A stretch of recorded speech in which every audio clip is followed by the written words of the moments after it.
Halo semua, jumpa lagi dengan saya, Ladang Alam. Kali ini saya mau menceritakan soal legenda kuno di mana Adam sudah pernah beristri sebelum Hawa. Di sini saya akan memanggilnya Eva agar tidak menyinggung dari kitab suci agama tertentu. Saya ambil dari beberapa narasumber yang bisa dipastikan keabsahannya.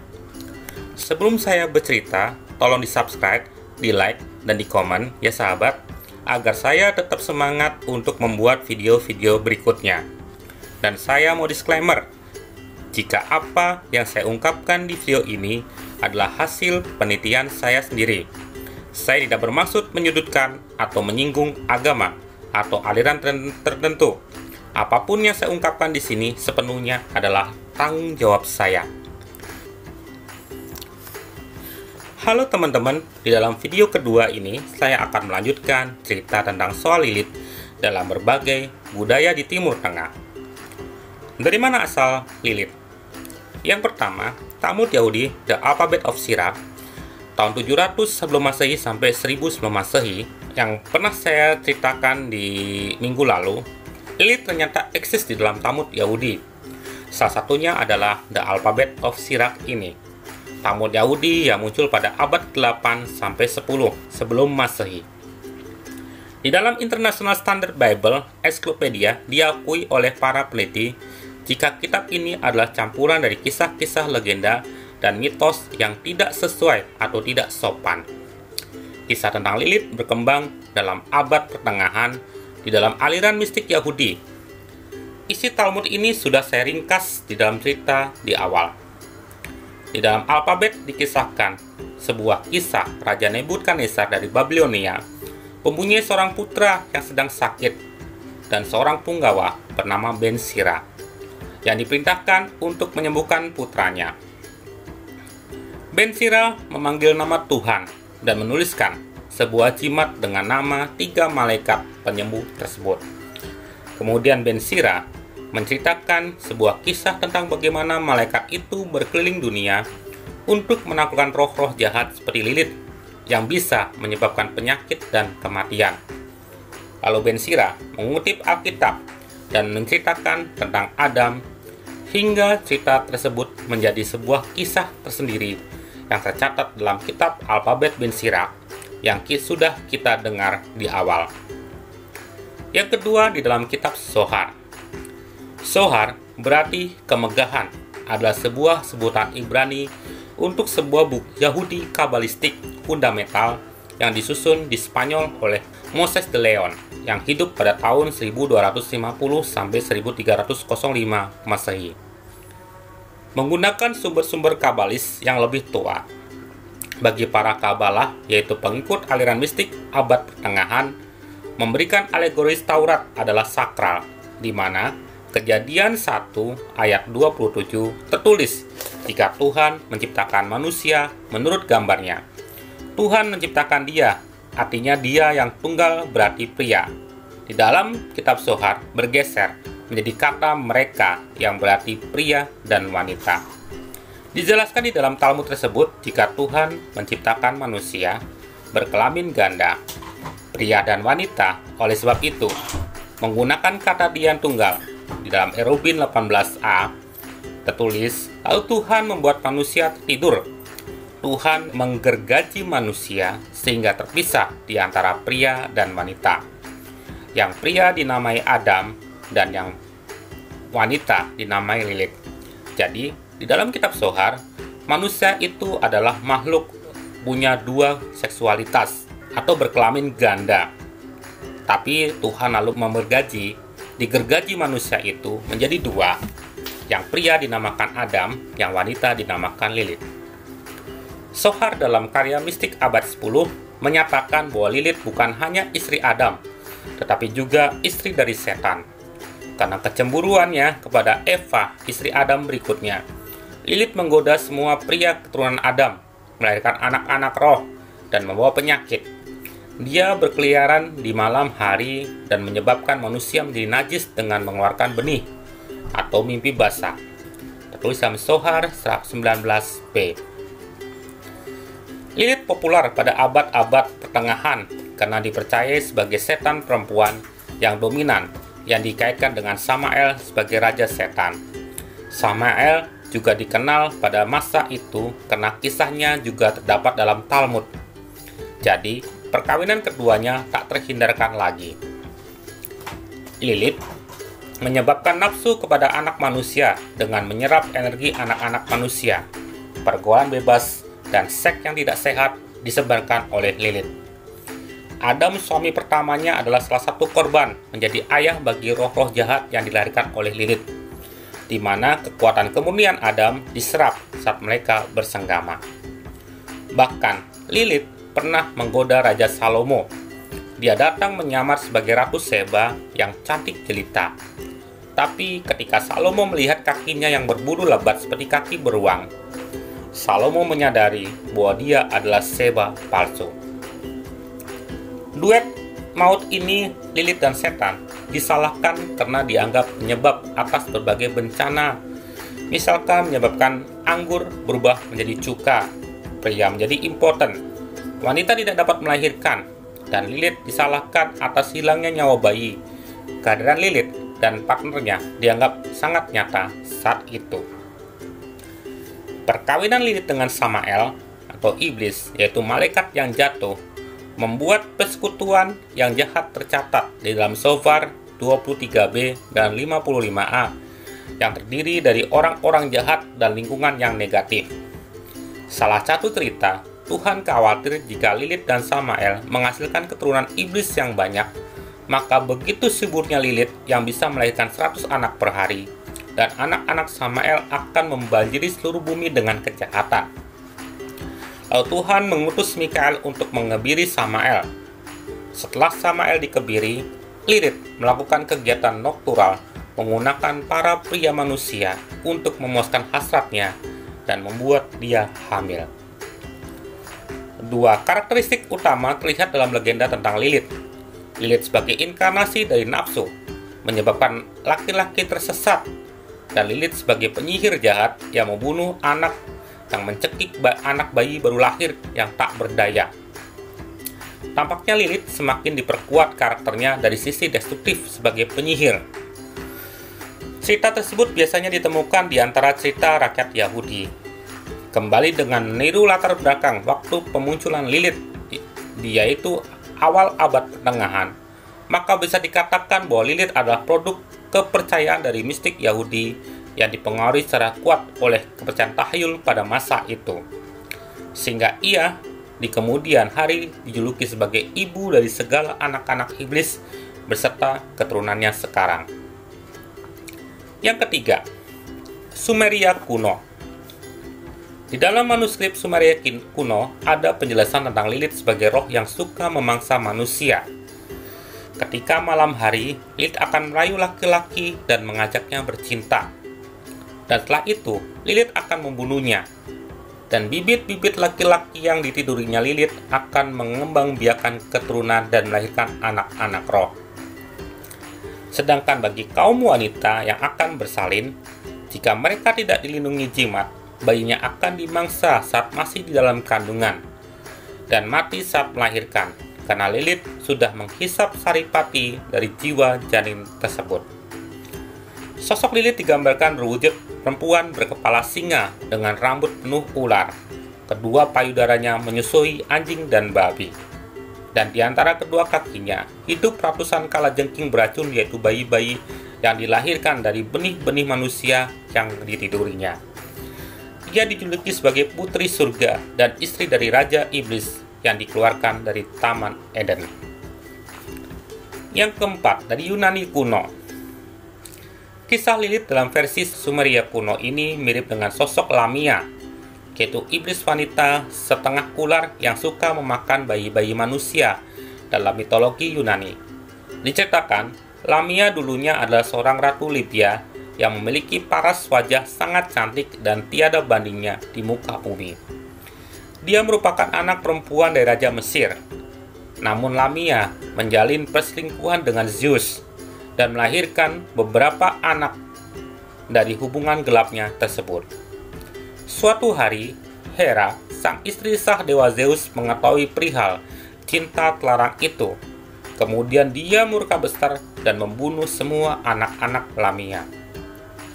Lamia pun menangis histeris, namun ia tak berani melawan Hera. Sampai akhirnya Lamia menjadi gila dan berniat untuk balas dendam. Sejak saat itu Lamia mulai menculik dan memakan bayi-bayi manusia, di mana orang tua mereka adalah para pemuja taat Dewi Hera. Secara tidak langsung, Lamia sudah berhasil menyakiti hati Hera karena ia tidak sanggup melindungi para hamba setianya. Ada kesamaan penyebutan frase bunyi antara Lilith dengan Lamia dalam budaya Yunani kuno. Yang kelima, di dalam epik Gilgamesh. Bukti-bukti otentik dalam epos Gilgamesh, peninggalan Gilgamesh, raja kelima dinasti Uruk kedua, yang berkuasa dalam zaman pemerintahan Sumeria tahun 2650 sebelum Masehi. Lilith digambarkan berasal dari bangsa nimfe atau sejenis peri atau roh alam dan bidadari. Sosoknya sebagai wanita cantik telanjang yang memiliki sayap dan tanduk di kepalanya. Dalam epos Gilgamesh dikisahkan tentang asal-usul Lilith yang berkaitan dengan proses penciptaan dunia, manusia pertama, dan terpisahnya kerajaan surga dengan bumi. Di masa itu Raja Gilgamesh ingin membantu Inanna. Inanna itu dewi cinta dan perang, yang sedang membuat istana di tepi sungai Efrat. Namun ada sebuah pohon tua raksasa yang sudah dihuni oleh Lilith, ular naga, dan burung su. Dewi Inanna tidak sanggup melawan mereka, hingga akhirnya Gilgamesh ikut campur dalam pertempuran tersebut. Sang Raja Gilgamesh yang digambarkan dengan manusia setengah dewa, konon kesaktiannya sederajat dengan Hercules, tokoh dalam mitologi Romawi. Herakles atau nama lain Hercules dalam mitologi Yunani. Gilgamesh pun akhirnya berhasil membunuh sang naga, mengusir burung zu, serta Lilith, si ratu iblis betina. Yang keenam, di dalam gulungan laut mati atau Dead Sea Scroll. Lilith juga ditemukan dalam gulungan laut mati yang ditemukan di Qumran dalam sebuah catatan sekte demonologi yang tercatat di dalam gulungan Qumran. Nama Lilith muncul di dalam syair kepahlawanan orang bijak. Di dalam sebuah nyanyian himne pengusiran setan berbunyi demikian. Dan aku si orang bijaksana menyuarakan keagungan dan keindahan untuk menakuti dan mengacaukan semua roh penghancur, malaikat tersesat dan roh terkutuk, iblis, Lilith, dan mereka yang menyerang tiba-tiba, menyesatkan pemahaman manusia dan membuat hati mereka kosong. 7 komunitas Qumran pasti akrab dengan Yesaya, dan karakteristik samar di dalam Alkitab tentang Lilith yang digaungkan dalam ibadat yang tertulis di dalam gulungan laut mati. Yang ketujuh, koloni Yahudi Nippur atau Babilonia adalah koloni orang Yahudi yang pernah tinggal di kota Nippur yang sudah menjadi puing atau reruntuhan. Di dalam artefak-artefak yang ditemukan di reruntuhan kota tersebut, ditemukan banyak mangkuk keramik bertuliskan mantra-mantra dalam bahasa Aram yang diperkirakan dari tahun 600 sebelum Masehi.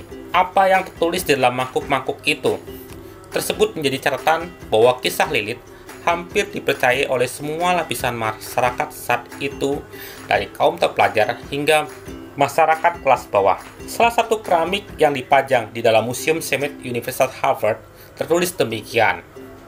Ya Lilith, hak dan pencuri, aku memanggilmu dengan seruan dari Abraham, oleh batu karang Ishak dan Yakub yang perkasa, untuk berpaling dari Risnoi ini dan dari Genoyai suaminya, perceraian dan surat yang dimateraikan dan dipisahkan engkau yang dikirim oleh malaikat kudus. Amin, amin, Selah, haleluya. Prasasti di mangkuk itu memberikan perlindungan terhadap seorang wanita bernama Rasnoi dari Lilith. Karena menurut cerita rakyat populer, saat itu setan tidak hanya membunuh bayi manusia, tapi juga bersenggama dengan pria beristri di malam hari. Jadi fungsi mangkuk itu adalah sebagai jimat untuk mengusir setan Lilith dari rumah Rasnoi. Yang kedelapan, tablet Aslan Tas. Sebuah tablet dari abad ke-7 sebelum Masehi ditemukan di Aslan, Suriah, yang menceritakan kisah Lilith yang berasal dari hutan belantara di sebelah timur yang dikenal sebagai pelayan gelap yang muncul di dalam mitos Inanna, yaitu mitos Sumeria sekitar 3000 sebelum Masehi. Tertulis demikian, "Wahai makhluk di ruang gelap, pergilah sekarang juga, oh Lilith." Dan sebuah mangkuk dari abad pertama Masehi yang dituliskan dalam bahasa Ibrani berbunyi demikian. Mangkuk ini ditunjuk untuk menyegel rumah dari Genoyai Bar Mamai agar melepaskan diri dari Lilith yang jahat. Maka, bisa diketahui Lilith adalah sebuah legenda Yahudi dan juga merupakan mitos okultisme yang sudah sangat lama. Dalam bahasa Ibrani, secara harfiah diartikan sebagai burung hantu, Skrits Owl. Menariknya, baik dalam bahasa Indonesia maupun bahasa Inggris, Lilith diartikan sebagai hantu, makhluk ciptaan, bahkan monster yang bergerak aktif di malam hari, sama seperti burung hantu yang aktif di malam hari. Kita harus bisa membedakan antara hantu dengan setan. Hantu adalah sosok yang asalnya adalah manusia, yang kemudian berpindah dimensi ke alam roh, baik karena kematian maupun karena akibat lainnya. Sedangkan setan memang adalah roh jahat sejak awalnya. Jadi Lilith ini bukan saja setan, melainkan juga hantu yang pernah hidup sebagai manusia, dan ia awalnya adalah seorang perempuan. Salah satu cerita di Talmud di Sabat 151b bahwa seseorang tidak boleh tidur sendirian bagi seorang pria di malam hari. Jangan sampai Lilith membunuh mereka. Selama periode 130 tahun antara kematian Habel hingga kelahiran Set, di Talmud diceritakan Adam yang putus asa menjauhkan dirinya dari Eva. Ia berkumpul kembali dengan Lilith, istri pertamanya. Selama waktu itu, Adam membuai Lilith dan menjadi ayah bagi para hantu, setan pria dan setan malam atau wanita, tercatat di dalam Erubin 18b. Di dalam Sanhedrin 109a, tertulis demikian. Dan mereka mencoba membangun Menara Babel, diubah oleh Tuhan menjadi kera, roh iblis dan iblis malam, yaitu Lilith. Demikian Lilith menjadi makhluk yang menghantui wanita dan pria. Menurut demonologi modern, wanita atau pria yang mimpinya ketindihan atau yang biasa disebut sleep paralysis, di mana kondisi tidak bisa bergerak saat antara sadar dan mau tidur, dikategorikan diganggu oleh roh-roh jahat yang bernama inkubus atau sukubus. Roh-roh ini merupakan anak-anak Lilith yang ditugaskan untuk menghisap energi manusia yang terikat secara seksualitas. Saya sendiri pernah mengalaminya. Saat kondisi ketindihan, saya berusaha membuka mata saya, tetapi tubuh saya tidak dapat bergerak. Dan saya melihat ada sosok bayangan hitam di atas perut saya. Saat itu usia saya baru 15 tahun, dan di usia akil balik saya punya ketertarikan terhadap hal-hal yang berbau seksualitas sangat besar. Mungkin itu yang mengundang roh anak-anak Lilith untuk menghampiri saya. Saya merasa ada energi yang terhisap keluar saat saya terbaring tak bergerak. Seperti vampir, roh tersebut duduk di perut saya dan menghisap energi saya dari bawah perut. Saya merasa lelah, mengantuk, dan lemas. Tetapi saya tidak mau mati. Yang bisa saya lakukan saat itu hanya berdoa, minta perlindungan Tuhan, hingga roh tersebut pergi dari badan saya. Saat itu, yang bisa saya doakan hanya doa Bapa kami. Setelah berdoa, roh tersebut tidak tahan dan meninggalkan saya, sehingga tubuh saya bisa saya gerakkan kembali. Belajar dari pengalaman tersebut, saya banyak mencari tahu hingga saat ini, hingga saya mengenal Lilith dan anak-anaknya, yaitu sukubus dan inkubus. Untuk kedua makhluk itu, saya akan bahas di video yang lain. Ya, sahabat, jika video ini banyak tanggapannya, bagi teman-teman yang punya pengalaman yang sama, bisa chat di kolom komentar ya, atau chat secara pribadi kepada saya jika teman-teman butuh bimbingan untuk melepaskan dari keterikatan tersebut. Terima kasih sudah menonton, sampai bertemu lagi di video berikutnya.